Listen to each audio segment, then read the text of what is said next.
So as far as setting up my multi-channel busing setup for sample libraries, um, here's Cubase, and um, basically it starts with a couple things. You set up a Cubase or a contact instrument, and then I'll just start it up here. Yeah, I want to create a MIDI track. There's that. And next is, let's see, activate outputs. So right now the typical default is just one stereo out. So I'm activating 4 stereo pairs.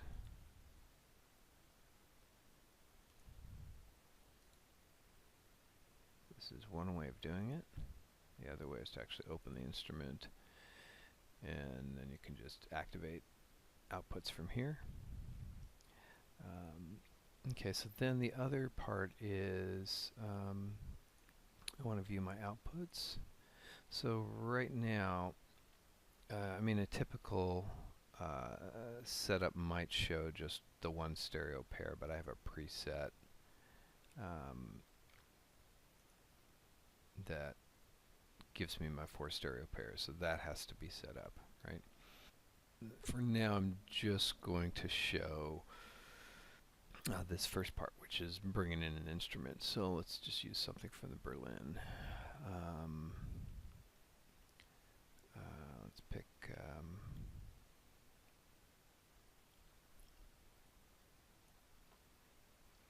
some strings here.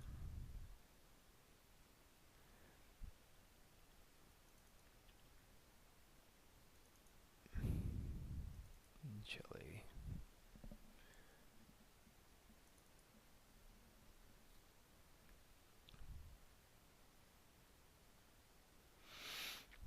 Right, now that I've loaded my my cellos, if I click on my mixer view, the default is that it loads the tree um, mic set. Um, but if I want to bring in some others, then what I'm going to do is I'm going to open up the surround.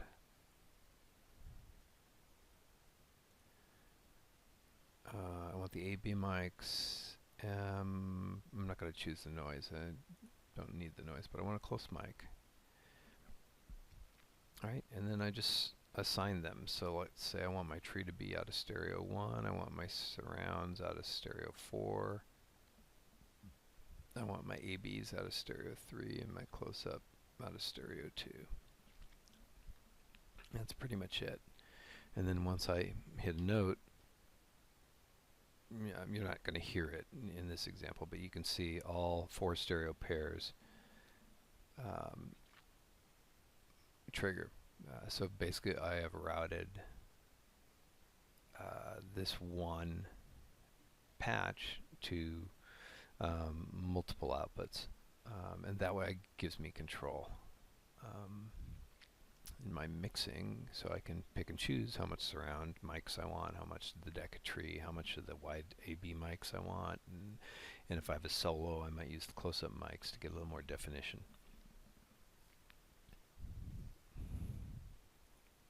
So I would do this for my entire template, and then once that's all done, then the next step is to route it in the busing structure of Cubase. And I'm going to actually open up my template to show you what that's about.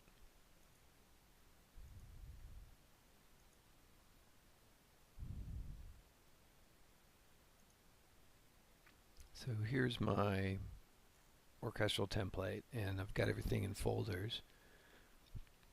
So here's an example. So each folder represents one multi in contact, and in my current Cubase setup, I've got something like 64 separate contact instances. And then I've basically created multis the way that I like them, in the order that I like them. Yeah, all separated out by separate MIDI channels. So you see multi-A flute 1 is channel 1 right here. Multi-B would be channel 2, etc. So all of my instruments are set up that way. I'm going to switch over to what I was showing earlier, which is my cello. So I'm going to go down to my Berlin cello. I've done this for other sample libraries as well. So you can see I've got a Spitfire and an Adagio 8DIO kind of setup. So so we'll go to cello A. And so right here, this is the instance I've got set up. My templates, I've turned off all the instances so it loads really fast. And then if I want to load it, then all I do as I'm working is I engage it, activate it, open up the contact instance, and then hit load. And then I've set all my presets here. So here's Berlin cello A. Select it, open it. Alright, so now it's going to load all the stuff into memory. But you can see I've got all my microphones set up and I have everything routed the way I just described, so that if I played a particular note, you'd see it trigger over here, all stereo channels. So while it's loading, I'm going to show you the busing. Okay, so here's my mix console. So what I did was I set up some group faders and named them Decatree spot mics. The ORTF mics, which is a Berlin thing, or wide mics, those are going to the same output, or slightly different outputs because they're different approaches, and then surround mics. So I've got like 5 stereo pairs for the different kinds of mics from the different libraries. And here's my effects channel, so I've got different reverbs and things like that that I can bus to.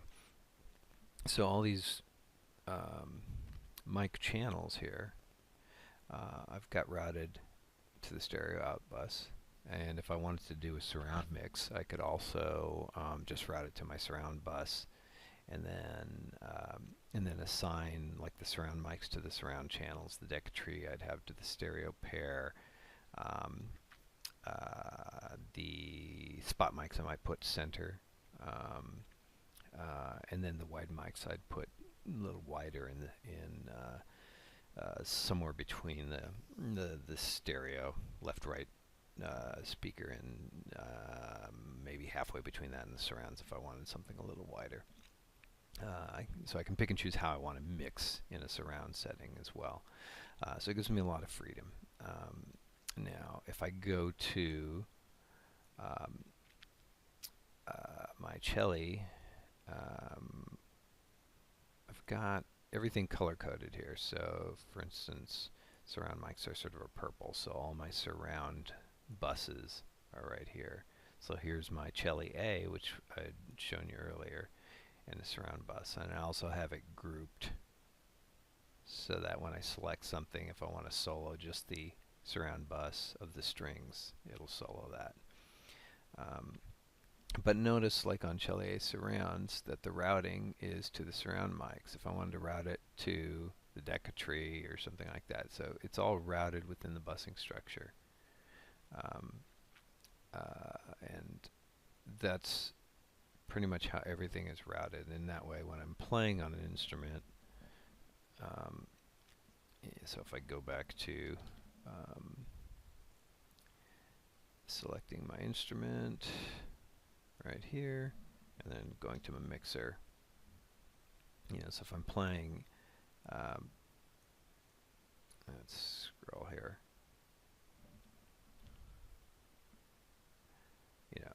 I've basically got, you can see the Decatree is firing the wide mics, surround mics, all that kind of stuff. And then I'm also sending it to a little reverb here. So it triggers everything and it routes everything exactly what I want, and gives me a lot of control in the mix.